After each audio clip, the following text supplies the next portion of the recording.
Йодпен айналысатын ғалымдардың саны әлемде өте аз. 3-ақ мың адам, бірақ олар өте ақылды және олар Жапонияның ұлттық құпиясын ашып үлгерді. Біз білеміз ғой, Жапония өте алдыңғы қатарда жүрген мемлекет, өте бай, Америкадан кейінгі екінші экономика, адамдары да көп, және де жетістіктері көп. Біз Жапонияның ұлттық құпиясын аштық деген мақаланы оқып шығайын. Бұл академик Тұрлыбековпен бірге жазылған мақала.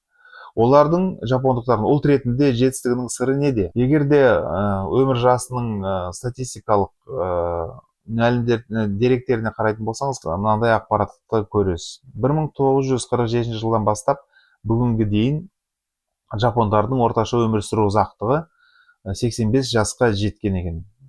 Төмендегі графиктен, яғни графикті интернеттен таба аласыз, жапондықтардың орташа өмірдің ұзақтығы деген. Сол графиктерден 1940 жылдан 1947 жылға дейінгі кезеңде өмір сүру төмендеу байқалады, яғни бір 50 жасқа дейін өмір сүреді. Оның себебі екінші дүниежүзілік соғыс болып танылады және 1945 жылы Хиросима мен Нагасакиге ақш ядролық соққы береді. Содан кейін 1947 жылы Жапония үкіметі халқымен бір нәрсе жасайды да, не жасаған жұмбақ. Жапон азаматтарының өмір сүру ұзақтығы бүгінгі күнге дейін таңғаларлық түрде жақсарып келеді.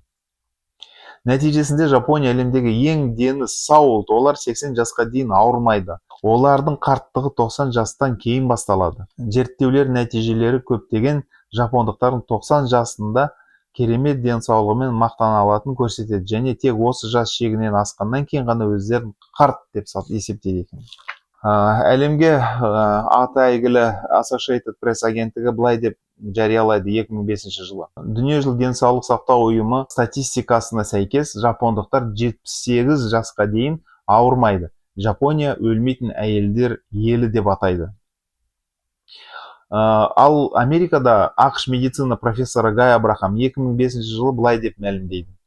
Жапондықтар йодтың жоғары дозаларында өмір сүретін мутанттар ма? Жоқ әлде бізді біреулер алдады ма?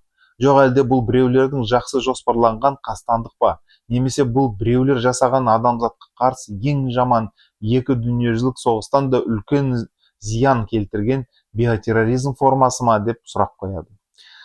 Дәстүрлі түрде Жапония ұзақ жұмыс істеуге мәжбүр болған азаматтарымен танымал. Бұл елде басқа ұлттарға қарағанда стресстер мен жүктемелер де көп. Енді біраз статистиканы келтірейік. Жапонияда орташа толық жұмыс күні жылына шамамен 1600-1800 сағат құрайды. Америкада мысалы 1750-1800, соған жақын. Германия сәл аз жұмыс жасайды. Олар 1350-1400 сағат жұмыс жасайды екен жылына. Францияда бұл көрсеткіш 1500-1600 сағат құрайды. Ұлыбританияда бұл көрсеткіш 1600-1700 сағат құрайды. Енді осы елдермен салыстырғанда Жапониядағы өмір сүру ұзақтығына назар аударайық. Қазір тізімге қарасақ, бірінші орында Жапония болып шығады. Мінекей. Жапония 85 жыл, Франция 83 жыл, Ұлыбритания 82 жыл, Германияда 82 жыл, Америка 79-80 жыл, ал Қазақстан 75 жыл. Бұл Жапониядан 10 жылға аз көрсеткіш. Яғни біз 10 жас аз өмір сүреді екенбіз жапондықтарға қарағанда. Жапония әлемдегі өмір сүру ұзақтығы бойынша жетекші орындардың бірін иеленеді, ал ақш тіпті денсаулық сақтау және өмір салты мәселелері салдарынан айтарлықтай артта қалып отыр. Қазақстанды тіпті айтпай-ақ қояйық. Осылайша Жапония халқы басқа елдерге қарағанда амалсыз нан табу үшін жұмысқа көп уақыт бөлуге мәжбүр, бірақ сонда да денсаулығы бәрінен де мықты. Сонымен бірге Жапония үкіметі денсаулықтың құпиясын ашық ақпарат құралдарына әдейі жарияламайды. Интернетте де бұл ақпарат жоқ. Бірақ ақш медицина профессоры Гай Абрахам бұл құпияны аша білді. Ол Жапония дәрігерлері өз пациенттеріне тағайындайтын барлық биологиялық белсенді қоспалардың құрамын талдауға кірісті және әрбір жапон осы қоспаларда байқамай-ақ тәулігіне 200 мг йод тұтынады деген қорытындыға келеді.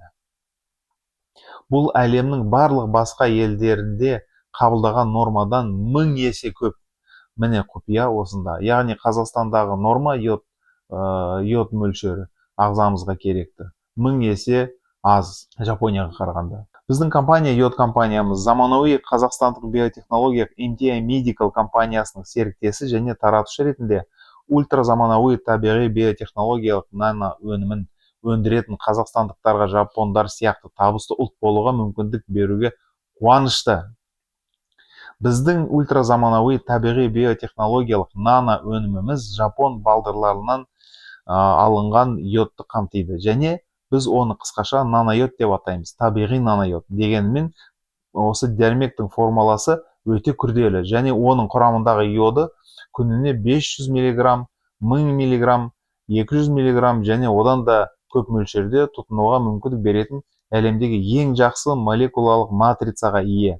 Бұл аурулардың алдын алуға, сондай-ақ ауруларды емдеуге, күнделікті өмірде тұтынуға жол ашады.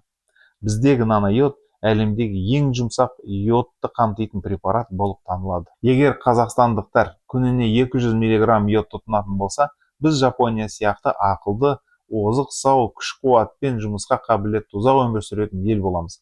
Бұл ғажайып нанойодты қабылдауға ерекше мүмкіндіктеріңіз бар бізбен бірге. Сол үшін осы нанойодты алу үшін біздің телефонға хабарласыңыз телеграм арқылы 777-055-4400 және басқа да желістермен хабарласа аласыз бізге. Желістердің мекен-жайлары сайтымызда көрсетілген. Сайттың адресі www.yod.kz.